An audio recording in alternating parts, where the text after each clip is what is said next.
We're here to bring a new type of news show. New insights, new styles, and new topics every day. We are News Generation. Bringing news just for you. It's Thursday, May 1st here in Seoul. I'm Song Yujin, and you're tuning into News Generation. Joining us today is Chester Dainhong. Wow, it's May. Happy May already. May, Happy everyone. May. And Julian Kim. Happy first day of May. Happy first day of May and happy Thursday. Now, both are here to speak on behalf of those in their 20s and 30s. So we're going to begin our show with our keyword news. Our keyword for today is gift. Now, with Parents' Day coming up next Thursday here in Korea, many are starting to prepare their presents. Now, according to a recent survey by one domestic digital marketing platform, cash topped the list as both the most desired and the most planned gift for Parents' Day. In fact, over 70% of parents said they wanted cash, while nearly 84% of children said they planned to give it.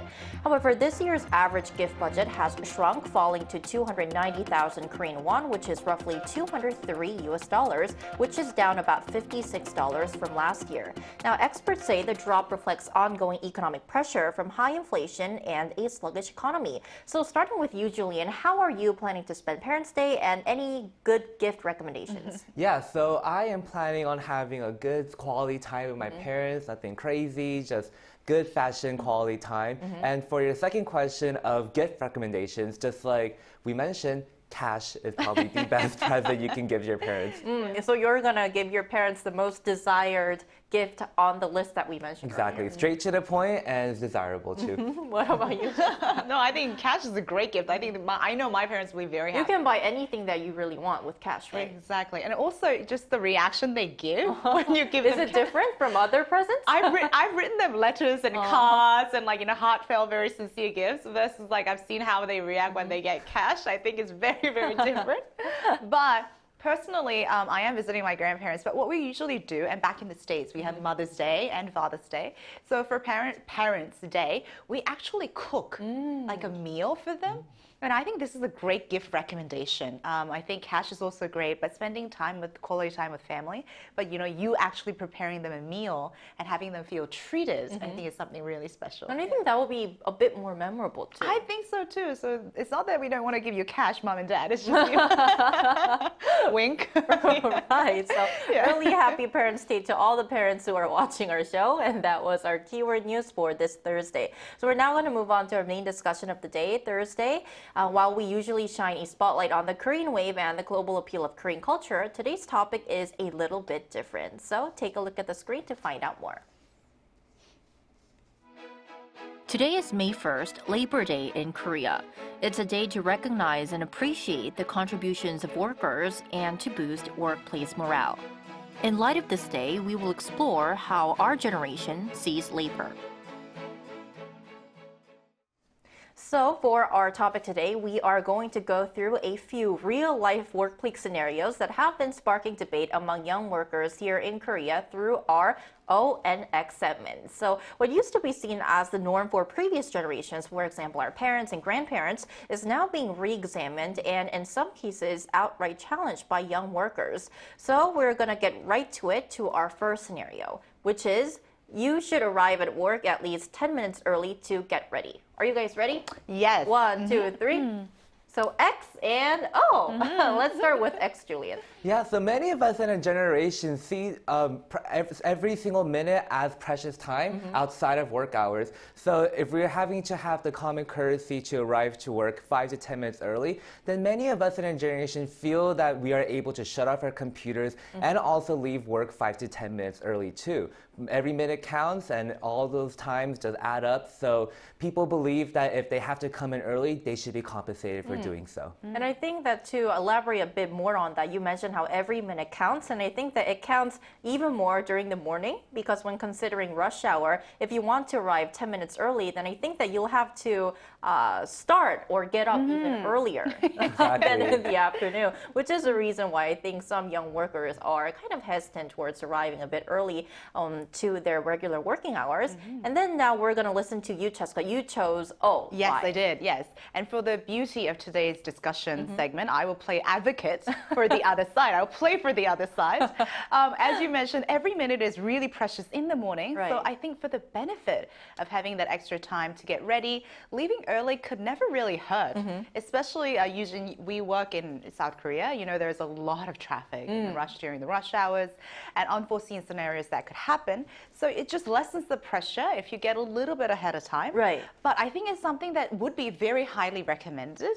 But as an MZ, I'm not sure if it can be enforced enough though in a workplace, but it's something that I would highly recommend if possible. Yeah, because if we had to choose either arriving late or arriving early, I think nobody would choose arriving late because then you'll get in big trouble. Exactly. big trouble. And we have arrived late before, right? Yeah.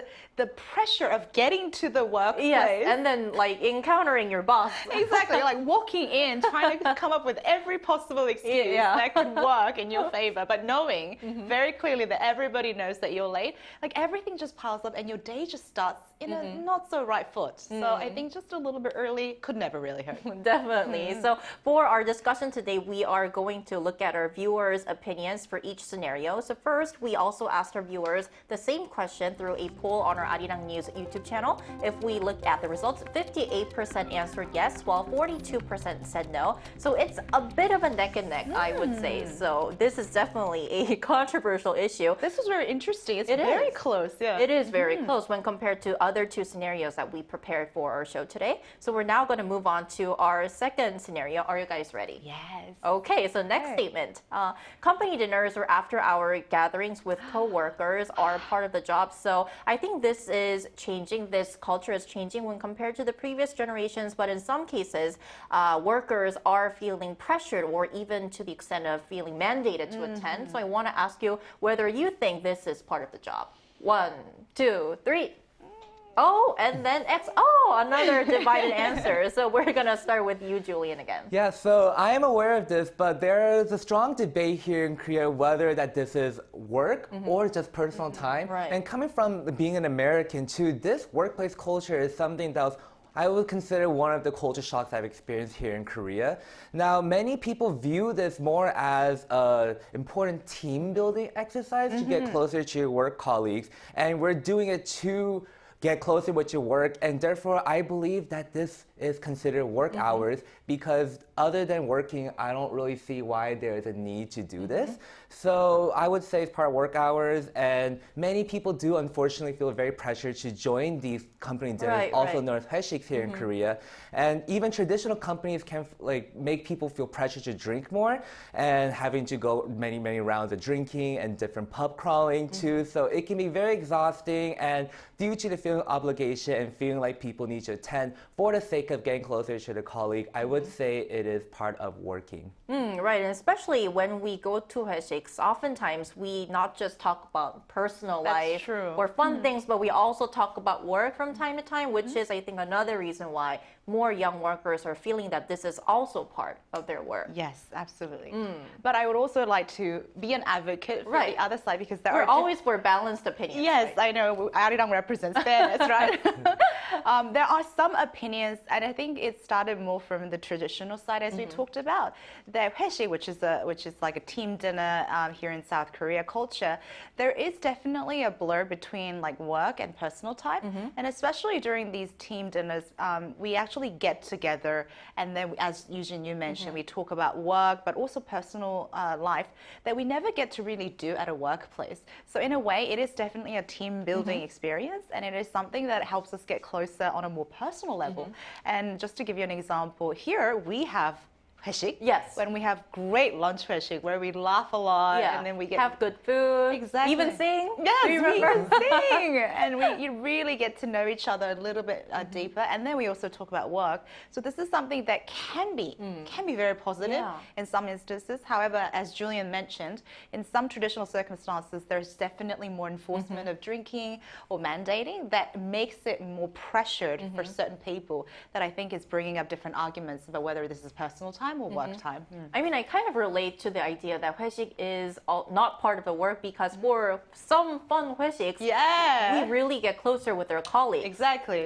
And then afterwards, we even choose whether we want to go, to karaoke. Yeah. Or like we want to go play some, games together. So I think it's a very tricky line in certain circumstances. I think it's 회식 by 회식, depending on which 회식 you attend. Yes, exactly. It's a case by case. So it's like, I have to agree with that one too. Right? Yeah. But news gen 회식s are very fun, right? It's the best. That's why I was kind of like, because our 회식 is really great. So Well, hope you guys can join in the future. But we're now going to see how our viewers weighed in. So for this question, if we look at the poll results, 76% said these 회식 or gathering events are informal extensions of work, while 24% answered they offer a valuable time to bond. So we're seeing the opinion being more shifted to one side for this question, definitely. Okay, so we're now going to move on to our third and final scenario, which is lunch breaks are personal time, so it's totally okay to eat alone or even step out of your office and go home briefly and then come back. What do you think? 1, 2, 3. What's your big X and then O? So we're gonna start off with you, Cheska, right? this one I struggled a lot when I was preparing. And It this is one a tough question. It is tricky, and I actually have both opinions, but today I'm going to represent one side. But I am going to speak for some people who may think this way. And in Korea, typically, if you ever visited Korea, during lunch hours, you would see a lot of people grouping together and walking on the streets going to lunches. And this is kind of like it's a group activity. So if you isolate yourself too much, you may really miss out on a chance. Yeah, you may be left out. You may really miss out on a chance to really get to know a colleague or even make a really nice friend to grab coffee or lunch with. And sometimes your team boss pays for your lunches, so why not hop on that ride? Also, this is something interesting. In some cases, and in some very specific industries, there might be some emergencies that might pop up, like medical or even Eugene. Yeah, I can speak for that because there were cases when I had lunch with my colleagues and then we got a call or a message from our upper ups that there was breaking news. So then we had to finish lunch really quickly. We either had to write an article or we even had to go out on the field. So I think that for some industries, it's kind of best for you to stay at your office during lunch hours. Right, or at least with your colleagues or within the vicinity of the office. So this one is definitely case by case also, but I think this is one side where people might think, it would be better, it would be more recommended if colleagues spent time together more often. Then what do you have to say on this, Julian? Yeah, so I also have to agree. It's not so black and white. There's more of a gray zone with this one too. But because I don't really see this as something that is overly individualistic, I'm gonna have to go with O. Lunchtime is considered a break time, and how one wants to spend it should be up to the individual. So whether people want to eat it alone, whether people want to just bring a packed lunch from home and eat that, or even just squeeze in a quick workout, it should be free and open to whatever people want to do in the middle of the workday. We only have 30 minutes to an hour to do this, so I would say it should not be considered part of working hours or feel any obligation to eat with other people. You should spend it how you want freely. Every minute counts, right? Every minute counts. And when we say that it's like an 8-hour work shift here in Korea, mostly we work from 9 to 6, but that's 9 hours. But the reason why we say it's an 8 working hour system is because we don't count the lunchtime break, which could be the reason why some people are saying that it's my time. Exactly. It's like one of the most personal time that you can probably get. Yes, it is. During the 9 hours that you're in the office.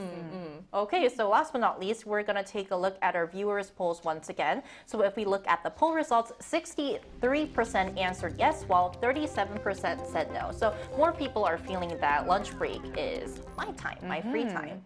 All right, so we've heard from our panelists and we've heard from our viewers. So to help us unpack these complicated or controversial situations from a legal perspective, we'll be joined by a labor law expert after the break. Stay with us.